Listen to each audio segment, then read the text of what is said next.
할렐루야. 오늘부터 시편 말씀을 개역개정 성경을 사용하여 함께 묵상하고 헤아리도록 하겠습니다. 오늘은 시편 12편 1절부터 8절까지의 말씀입니다. 거짓된 말, 거짓말이 난무하는 세상 속에서 승리하는 삶을 살 수 있는 비결은 무엇일까요? 세상은 속고 속이는 자로 가득합니다. 약한 자를 속임수로 넘어뜨리는 일들이 비일비재합니다. 10마디의 진실보다 한마디의 거짓말이 공동체를 쑥대밭으로 만들기도 합니다. 10명의 믿음보다 1명의 의심이 더 큰 파워를 일으키곤 합니다. 말 한마디로 천냥빚도 갚는다라는 속담이 있습니다. 말에는 힘이 있어 강력한 영향력을 발휘한다는 의미 또한 포함되어 있습니다. 하나님이 말씀으로 창조하신 세상에서 말의 권위가 추락하고 거짓과 교만, 모함과 아첨하는 말이 주도하는 현실 앞에서 성도는 어떻게 해야 할까요? 시편 12편은 이스라엘 공동체 가운데 악인의 아첨과 거짓이 만연하고 의인이 끊어지고 경건한 자와 충실한 자가 가련하고 궁핍한 자로 전락하는 현실 앞에서 다윗이 하나님의 도우심을 간절히 기도하는 내용을 담고 있습니다. 악인의 거짓된 말로 고통받은 시인이 악인의 입술과 혀에서 나오는 악한 말들을 의인이 어떻게 이겨야 하는지를 알려줍니다. 1절, 2절 말씀을 함께 읽어볼까요? 여호와여 도우소서. 경건한 자가 끊어지며 충실한 자들이 인생 중에 없어지나이다. 그들이 이웃에게 각기 거짓을 말하며 아첨하는 입술과 두 마음으로 말하는도다. 아멘. 다윗은 주변의 경건한 자가 끊어지고 충실한 자, 신실한 자가 없어지는 심각한 상황을 겪으면서 언약의 하나님께 즉각적으로 개입해달라고, 도와달라고 절박한 심정으로 간구합니다. 악인은 거짓말로 이웃을 속이고 듣기 좋고 달콤한 아첨을 늘어놓아서 사람들의 귀를 즐겁게 합니다. 하나님은 진리 자체이시기 때문에 거짓을 싫어하십니다. 반면에 사탄은 거짓을 좋아합니다. 사탄의 실체, 본체가 거짓이기 때문이지요. 하나님과 사탄의 핵심 속성이자 본질은 참과 거짓입니다. 따라서 성도라면 거짓을 멀리해야 합니다. 거짓된 행동뿐 아니라 거짓된 말도 피해야 합니다.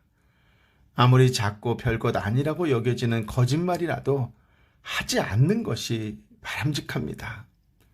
사탄은 얼마든지 그 작은 거짓을 이용해서 자신의 술책을 펼쳐서 더 큰 악으로 발전시킬 수 있기 때문이지요. 참으로 성도라고 해서 악인이 아니다 라고 생각하면 착각입니다. 거짓말을 하고도 회개하지 않는 사람, 즉 죄를 짓고도 회개하지 않는 사람이 악인이라는 사실을 기억하셔야 합니다. 본문에서 두 마음으로 말한다라는 것은 겉으로는 다른 사람을 위하는 척하지만 실제로는 자신의 유익만을 위해 말하는 것을 가리킵니다. 3절부터 5절까지의 말씀을 함께 읽어볼까요? 여호와께서 아부하는 입술과 자랑하는 혀를 모두 잘라버리시리라. 그들이 우리가 우리의 혀로 이길 것이다. 입술은 우리 것인데 누가 우리를 제어하겠는가? 라고 하지만 여호와의 말씀에 가난한 사람이 억압당하고 궁핍한 사람이 신음하면 그때는 내가 일어나 고통스럽게 하는 사람들로부터 지켜주리라 하셨도다. 아멘. 다윗은 거짓말과 아첨으로 이웃을 해하고 자신의 유익만을 구하는 자들을 하나님이 심판하실 것이라고 선언합니다. 하나님은 악인들의 말로 악한 짓을 저지른 것을 절대 묵과하지 않으시고 완전히 없애버리실 것입니다. 혀는 우리 몸에서 아주 작은 기관이지만 엄청난 파급력을 갖고 있습니다. 교만의 창끝은 언제나 하나님을 향하기 마련이라는 것을 꼭 기억하시기 바랍니다. 악인들은 우리의 혀가 이길 것이다 라고 큰소리치며 자신들이 강력한 말로 목적하는 것을 이룰 것이라고 기세등등하게 말합니다. 자신들의 입술을 막을 자가 아무도 없다라고 확신하기까지 합니다. 즉 악인들은 하나님의 주권을 인정하지 않고 자신을 믿고 큰소리치는 교만한 자들, 교만한 태도를 보여줍니다. 다윗은 이러한 악인의 태도에 여호와 하나님은 직접 개입하셔서 악인을 심판하시고 도우신다라고 하는 하나님의 진실한 말씀을 인용하면서 그 말씀에 근거한 소망과 확신을 선언합니다. 그렇습니다. 의인의 간구에 응답하시는 분이십니다. 그분이 바로 하나님이십니다. 하나님은 저와 여러분의 간구에 반드시 응답하시는 분인 줄 믿습니다. 6절부터 8절까지의 말씀을 함께 읽어볼까요? 여호와의 말씀은 순결해서 흙 도가니에서 7번 걸러낸 은과 같도다. 오 여호와여, 주께서 우리를 안전하게 지켜주시고 이 세대로부터 우리를 영원히 보존하소서. 타락한 사람들이 높임을 받고 악인들이 곳곳에서 판을 치고 있습니다. 아멘. 하나님의 응답을 받은 다윗은 그 응답의 말씀에 대한 확신을 보여주고 있습니다. 악인의 말은 거짓말과 아첨하는 말이지만 하나님의 말씀은 순결합니다.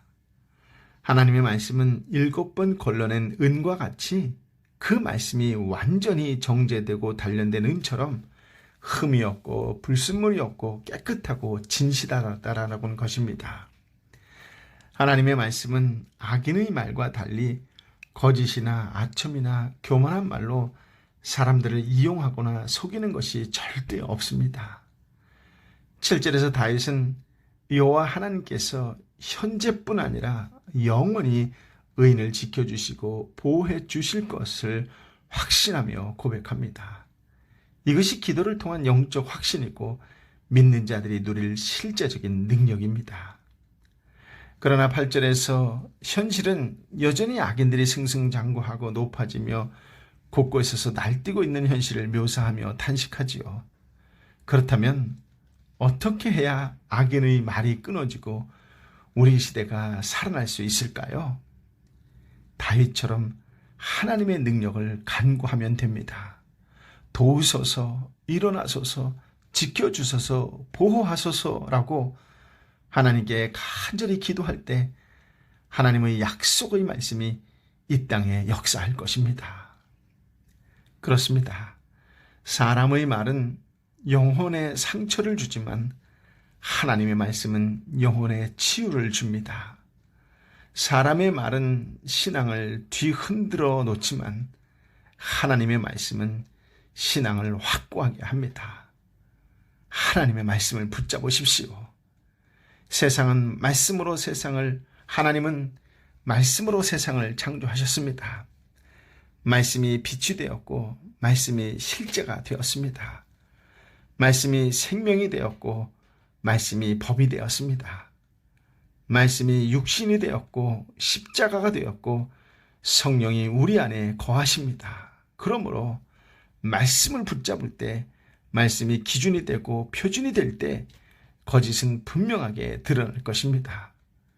흔들리던 기준들이 명확해지고 무엇을 해야 할지 깨닫게 됩니다. 그러므로 하나님의 말씀을 붙잡고 거짓된 말들 속에서 참된 말과 함께 진리의 길을 힘있게 걸어갑시다. 악인들이 여전히 악한 말을 쏟아내는 현실 속에서 살더라도 순전히 하나님의 말씀을 입술에 담고 마음에 채우고 삶으로 살아냅시다. 그때 주님의 뜻이 하늘에서 이루어진 것 같이 이 땅에서도 우리의 삶을 통해 이 시대 가운데 이루어질 것입니다. 그 어느 때보다도 우리 주님 예수 그리스도의 위로와 평강이 저와 여러분에게 가득하시기를 예수님의 이름으로 축복합니다. 아멘. 아버지 하나님, 사랑하는 아버지 하나님, 참으로 감사합니다. 귀한 말씀, 생명의 말씀으로 인도하여 주시니 감사합니다. 진리의 말을 사용하는 하나님의 사람이 되겠습니다.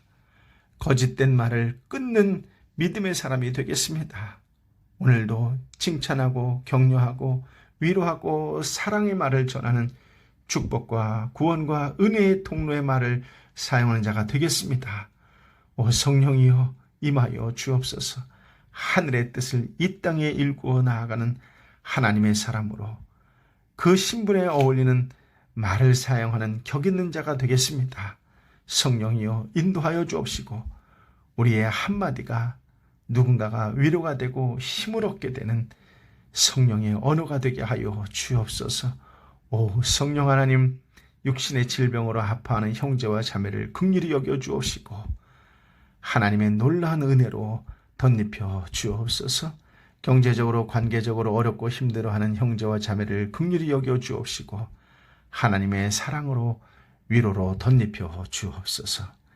이제는 길이요 진리요 생명 되신 우리 주님 예수 그리스도의 은혜와 아버지 하나님의 크신 사랑과 성령 하나님의 위로 역사 교통 충만하심이 주신 말씀에 온전히 순종하는 자로 살겠노라고 내 삶에서 가장 먼저 언어가 변화된 그리스도인의 한 사람으로 살겠노라고 다시금 결단하고 결심하는 하나님의 사람들 한 사람 한 사람 머리 위에 저들이 오늘도 함께 만나 축복하기를 원하는 삼토와 일토와 공동체와 선교사님과 선교지 위에 함께하여 주옵기를 간절히 축원하옵나이다.